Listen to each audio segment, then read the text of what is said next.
नामस्मरणाचं काय महत्व आहे? नामस्मरणाने आहे ना आपलं देह प्युरिफाय होऊन जातो पूर्णपणे. वाणीवरती ताबा येतं, डोक्यावरती कंट्रोल येतं. काय चांगलं आहे, काय वाईट आहे, आपल्याला ही सद्विवेक, सद्बुद्धी येते. त्यामुळे आपल्या जीवनामध्ये आर्थिक प्रगती होते, आध्यात्मिक प्रगती होते आणि तुमचं करिअर व्यवस्थित मार्गी लागतं. हा, संकट तर येणारच आहे.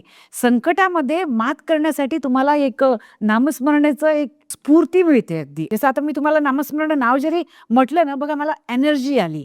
अशी एक ऑटोमॅटिकली एनर्जी येते आणि तुमचं जीवन सुरळीत होऊन जातं. 20% तुम्ही कर्म करा, दुसऱ्यांना फसवू नका, दुसऱ्यांना त्रास देऊ नका, कुठल्याही लोकांना दुखवू नका. जमलं नक्की तुम्ही दुसऱ्यांची मदत करा. हे आपलं मानवी जीवन आहे खरं. समजा एखादा व्यक्ती सकाळी उठला, रेडी झाला, देवासमोर गेला, हात जोडले, तर तेव्हा मग त्याने बसून जसं आपण जप करतो तसंच त्याने नामस्मरण केलं पाहिजे का? की चालता बोलता जरी केलं?